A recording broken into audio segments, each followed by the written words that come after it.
Hello दोस्तों, स्वागत है आपका बैकग्राउंड लर्निंग एकेडमी के इस यूट्यूब चैनल में। मेरा नाम है कृष्णा कुमार और लेकर आ गया हूं आपके लिए एक दूसरी वीडियो सी शार्प सीरीज की, जिसमें हम विजुअल स्टूडियो आईडीई को डाउनलोड करेंगे। देखो, विजुअल स्टूडियो आईडीई जो है ना, वो विजुअल स्टूडियो कोड नहीं है, आप कंफ्यूज मत होना।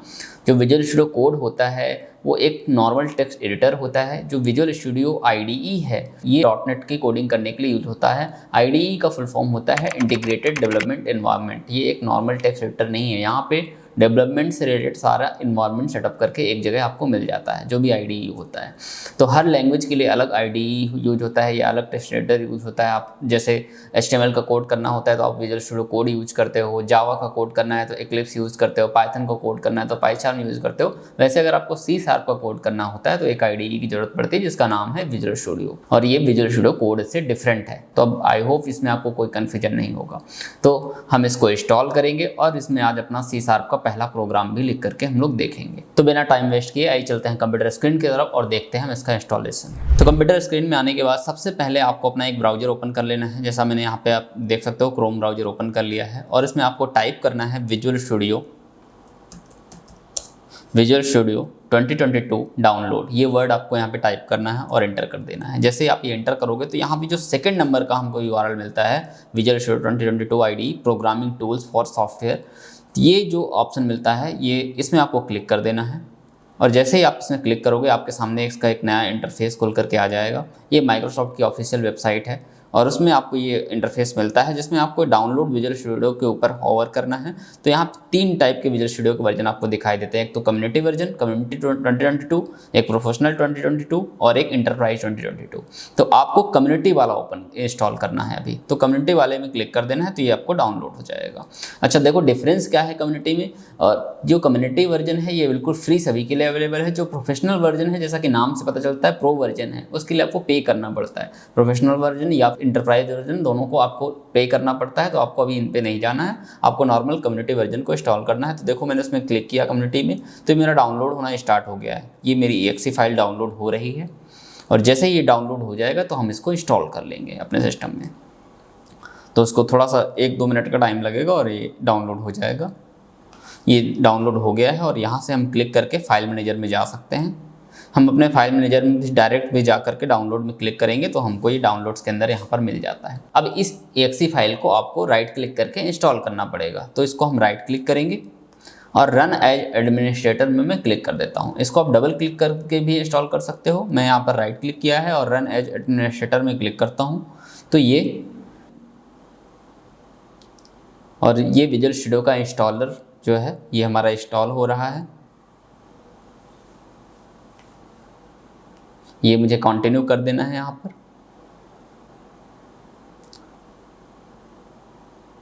उसके बाद मुझे थोड़ा सा वेट करना है और ये कुछ टाइम लेगा और यहाँ पर इंस्टॉलर को रेडी करेगा।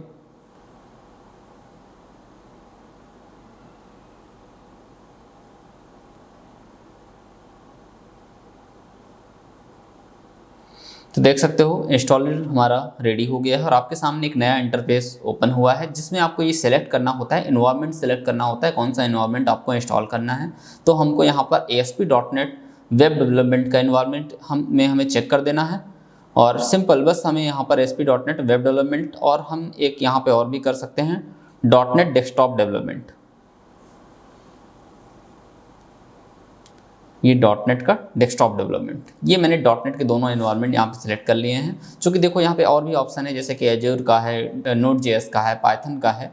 तो आपको ज़रूरी नहीं कि विजुअल स्टूडियो का यूज आप सिर्फ और सिर्फ C# .NET के लिए कर सकते हो, आप अदर लैंग्वेज के लिए भी कर सकते हो। तो यहाँ पे और भी ऑप्शन है पर अभी हमको उन सब में नहीं जाना। यहाँ पे आप देख सकते हो गेम यूनिटी के लिए भी ऑप्शन है, मोबाइल डेवलपमेंट के लिए भी ऑप्शन है, लेकिन अभी हमें सारे चेक नहीं करना है। अभी हमें सिर्फ ASP.NET पहला नंबर में जो है ASP.NEट वेब डेवलपमेंट और जो यहाँ पर एक है .NET डेस्कटॉप डेवलपमेंट, ये हम इसलिए कर रहे हैं ताकि हम कंसोल एप्लीकेशन भी बना पाएँ जिसमें हम C# को भी सीखेंगे।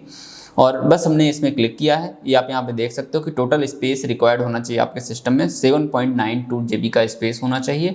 और हम बस यहाँ पर इंस्टॉल में क्लिक कर देंगे और इंस्टॉलेशन हमारा विजुअल स्टूडियो का स्टार्ट हो जाएगा। और ये थोड़ा सा टाइम लेगा, अराउंड 15 से 20 मिनट टाइम ये ले सकता है। तो इसको इसमें क्लिक करके आपको छोड़ देना है और उसके बाद जैसे ही आगे इंस्टॉल हो जाएगा तो कुछ ऑप्शंस हमसे पूछेगा और ये रेडी हो जाएगा। तो हम इंस्टॉल में क्लिक कर देते हैं तो आप देखोगे इंस्टॉलेशन स्टार्ट हो चुका है। अब मैं थोड़ा सा वेट कर लेता हूँ और फिर हम देखते हैं जैसे ये इंस्टॉल हो जाएगा तो मैं उसको बताता हूँ कैसे इसको ओपन करना है या लॉन्च करना है। तो आप देख सकते हैं हमारा विजुअल स्टूडियो यहाँ पर इंस्टॉल हो चुका है और यहाँ पर हमें ऑप्शन मिल रहा है डन इंस्टॉलिंग। यहाँ पे बता रहा है visual studio has install successfully. हमें बस ओके में क्लिक कर देना है। ये इंस्टॉलेशन हमारा कंप्लीट हो चुका है, कुछ भी नहीं करना। अब बस हमें यहाँ पे लॉन्च बटन में क्लिक कर देना है। तो जब आपका भी जब विजुअल स्टूडियो का इंस्टॉलेशन सक्सेसफुल हो गया होगा तो ऐसा इंटरफेस आपके सामने आ रहा होगा। इसमें लॉन्च में आपको क्लिक करना है। जैसे आप लॉन्च में क्लिक करोगे तो आपका विजुअल स्टूडियो जस्ट ओपन होने लग जाएगा। ये देखो ये ओपन होना स्टार्ट हो गया है। जिसको ओपन हो जाने देते हैं, फिर हम लोग इसमें अपना फर्स्ट प्रोग्राम रन करेंगे। आज हम हेलो वर्ल्ड प्रिंट करके देख लेंगे। तो देखो अब ये ओपन हुआ। यहाँ पर हमारे पास कुछ ऐसा इंटरफेस फिर से आया जिसमें हमें स्किप कर देना है इसको। आप यहाँ पे इसको साइन इन भी कर सकते हैं। आउटलुक का अगर आपके पास मेल हो तो आप यहाँ पे आउटलुक में मेल क्रिएट करके उससे साइन इन भी कर सकते हैं। और अभी के लिए मैं इसको स्किप कर देता हूँ, कोई ज़रूरी नहीं है इसको साइन इन करना। स्किप किया। यहाँ पे देखो यहाँ पे थीम चूज करने का हमारे पास ऑप्शन आता है, डार्क ब्लू लाइट। यहाँ पे कई सारे ऑप्शन हमें मिल जाते हैं। तो मैं यहाँ पर ब्लू जो हमारा डिफ़ॉल्ट ऑप्शन था वो मैं यहाँ पर चूज कर लेता हूँ। ब्लू ऑप्शन में क्लिक करके मैं यहाँ पर स्टार्ट विजुअल स्टूडियो में क्लिक कर देता हूँ। ये मैंने स्टार्ट विजुअल स्टूडियो में क्लिक किया और अभी आप देखेंगे विजुअल स्टूडियो मेरे सामने ओपन हो जाएगा। ये पहली बार आपको सेटअप करना पड़ता है, पहली बार ये टाइम लेता है थोड़ा सा स्टार्ट होने में। और नेक्स्ट टाइम से आपको विजुअल स्टूडियो जैसे ही आप ओपन करोगे तुरंत ओपन हो जाएगा। अगली बार से थीम वगैरह चूज करने का कोई ऑप्शन आपके पास नहीं आएंगे। अब देखो यहाँ पर हमारे पास कुछ कई सारे ऑप्शन आते हैं, जैसे क्लोन रिपोजिटरी। कहीं आपको गिटहब वगैरह से कोई रिपोजिटरी क्लोन करना है, या ओपन अ प्रोजेक्ट और सोल्यूशन, कोई सोल्यूशन ओपन करना है, या ओपन अ लोकल फोल्डर, कोई लोकल फोल्डर ओपन करना है, या फिर कोई नया प्रोजेक्ट क्रिएट करना है। तो फिलहाल के लिए हमको एक नया प्रोजेक्ट क्रिएट करना है। तो हम देख लेते हैं प्रोजेक्ट कैसे क्रिएट करते हैं। तो मैं क्रिएट न्यू प्रोजेक्ट में क्लिक कर देता हूँ। जैसे मैं क्रिएट न्यू प्रोजेक्ट में क्लिक करता हूँ तो मेरे पास यहाँ पर अभी टेम्पलेट लोड होंगे, जिस टेम्पलेट को फॉलो करके मुझे अपना प्रोजेक्ट क्रिएट करना होता है। अब वो टेम्पलेट हो सकता है कंसोल का, हो सकता है वेब एप्लीकेशन का, हो सकता है डेस्कटॉप एप्लीकेशन का। अलग अलग प्रकार के आपको यहाँ पे टेम्पलेट मिल जाएंगे। तो भी टेम्पलेट लोड हो जाते हैं, फिर हम उनको सेलेक्ट करते हैं। तो आप देख सकते हैं यहाँ पे टेम्पलेट आपको दिखाई दे रहे हैं। ये कंसोल ऐप दिखाई दे रहा है, ब्लेजर वेब ऐप दिखाई दे रहा है, डॉटनेट एस्पायर स्टार्टर एप्लीकेशन दिखाई दे रहा है, डॉटनेट कोर का एप्लीकेशन दिखाई दे रहा है, डॉटनेट कोर वेब एपीआई का एप्लीकेशन दिखाई दे रहा है। ऐसे बहुत सारे इस तरह के टेम्पलेट यहाँ पे आपको दिखाई दे रहे हैं।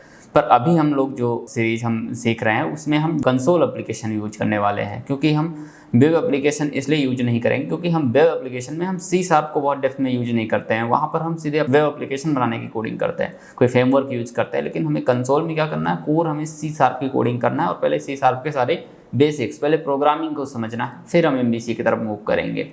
तो मैं यहाँ पर लैंग्वेज चूज कर लेता हूँ C#।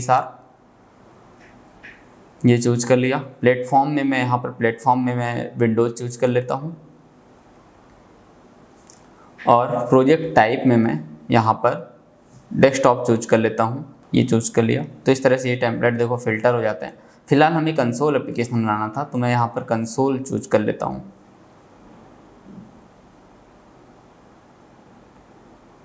ये तो अब मेरे पास देखो सिर्फ 2 फिल्टर होकर के बचे हुए हैं, एक कंसोल ऐप डॉटनेट फ्रेमवर्क का और एक जिसमें कोई फ्रेमवर्क नहीं है। तो यहाँ पर मैं कंसोल ऐप डॉटनेट फ्रेमवर्क वाला जो हमारा ये टेम्पलेट है इसको चूज कर लेता हूँ। और इसमें कौन सी प्रोग्रामिंग लैंग्वेज यूज़ हो रही है वो देखो नीचे यहाँ पे दिखा भी रहा है, C# लैंग्वेज यहाँ पे यूज होगी। इसको मैंने चूज कर लिया और नेक्स्ट में क्लिक कर देता हूँ। नेक्स्ट में क्लिक किया तो आप देखोगे यहाँ पर मुझसे प्रोजेक्ट का नाम पूछेगा। तो मैं इसको नाम दे देता हूँ कंसोल ऐप।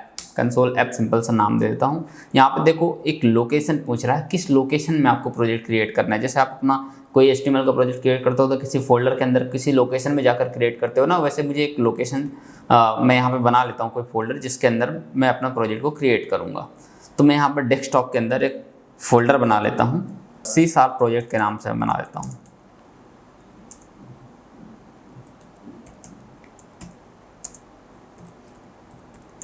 C# प्रोजेक्ट के नाम से मैंने यहाँ पे एक फोल्डर बना दिया है। अब मैं इस फोल्डर के अंदर यहाँ पर अपना प्रोजेक्ट क्रिएट करूँगा। तो मुझे क्या करना है, यहाँ पर अपने विजुअल स्टूडियो में यहाँ पर लोकेशन में ये 3 डॉट्स आपको दिख रहे हैं ना, यहाँ पे क्लिक करके वो पाथ सेलेक्ट कर लेना है जिस पाथ में हमें प्रोजेक्ट क्रिएट करना है। तो मैं डेस्कटॉप में गया और ये C# फोल्डर वाला पाथ मैंने यहाँ पे सेलेक्ट कर लिया। तो आप यहाँ पे देख सकते हो कि ये पाथ जो है चेंज हो गया है।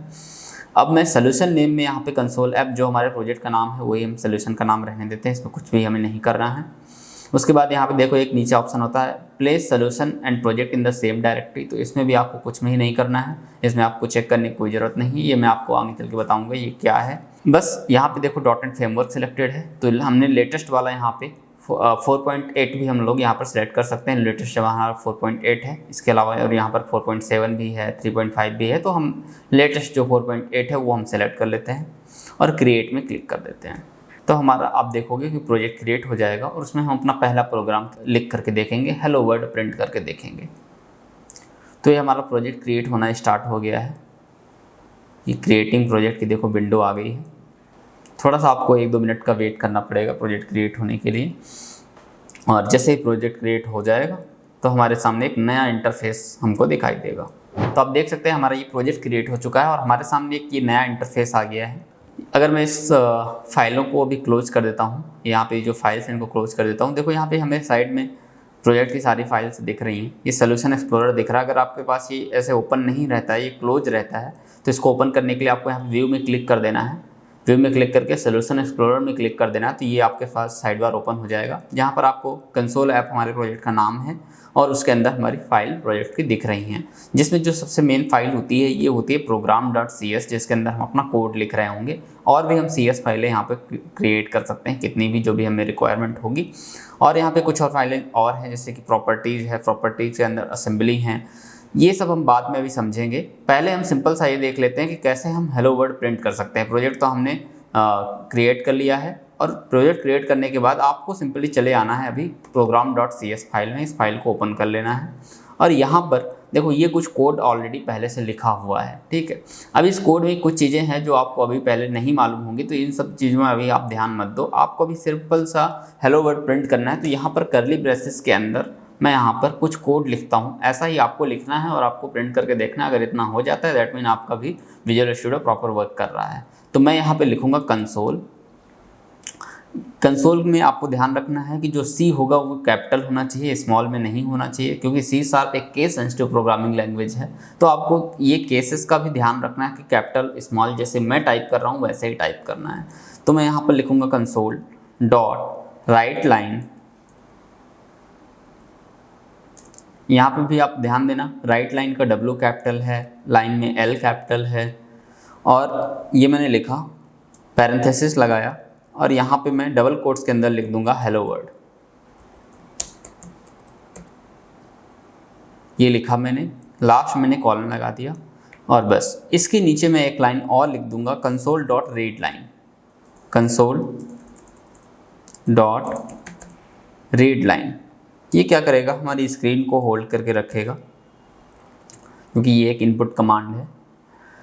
बस अब मैं प्रोजेक्ट को रन कर देता हूँ। रन करने के लिए आपको ये ऊपर यहाँ पर स्टार्ट दिख रहा है ग्रीन कलर का बटन, इसमें क्लिक कर देना है और प्रोजेक्ट आपका रन हो जाएगा। तो देखो यहाँ पर आपका प्रोजेक्ट रन हो चुका है और आपके सामने एक कमांड लाइन विंडो आ गई है जिसमें लिखा हुआ है यहाँ पर हेलो वर्ल्ड। तो हमने हेलो वर्ल्ड प्रिंट करने का प्रोग्राम बना लिया है, इसको हम यहाँ से कट कर सकते हैं। ये हमारा प्रोजेक्ट है बेसिकली।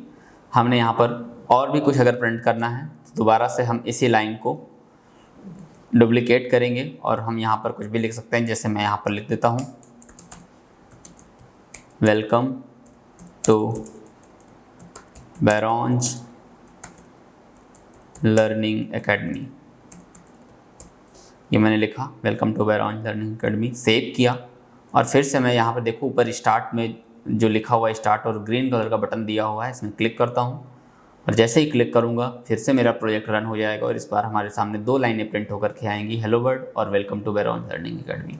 तो ये देखो प्रोजेक्ट हमारा रन हो गया, हमारे सामने एक कमांड लाइन विंडो आ गई। देखो पहली लाइन में हेलो वर्ल्ड आ रहा है, दूसरी लाइन में welcome to Barrons learning academy आ रहा है। इस तरह से प्रोजेक्ट हमारा फिर से रन हो गया। अब मैं इसको फिर से यहाँ से क्लोज कर देता हूँ। तो इस तरह से आप देख सकते हैं प्रोजेक्ट आपका रेडी है आपके सामने। आपने C# में पहला प्रोग्राम बना लिया है और ये बहुत डिफ़िकल्ट नहीं लगा होगा आपको। आपने देखा कितनी आसान तरीके से मैंने आपको ये प्रोग्राम बनाना सिखाया। इसी तरह से हम आगे सारी चीज़ें स्टेप बाय स्टेप सीखेंगे तो C# आपके लिए बहुत ही आसान होने जाने वाली है। और आप इस चैनल को सब्सक्राइब कर लें जिससे आपको ऐसे ही वीडियो देखने को मिलती रहें और आप एक अच्छे डेवलपर बन सकें। Thank you all of you.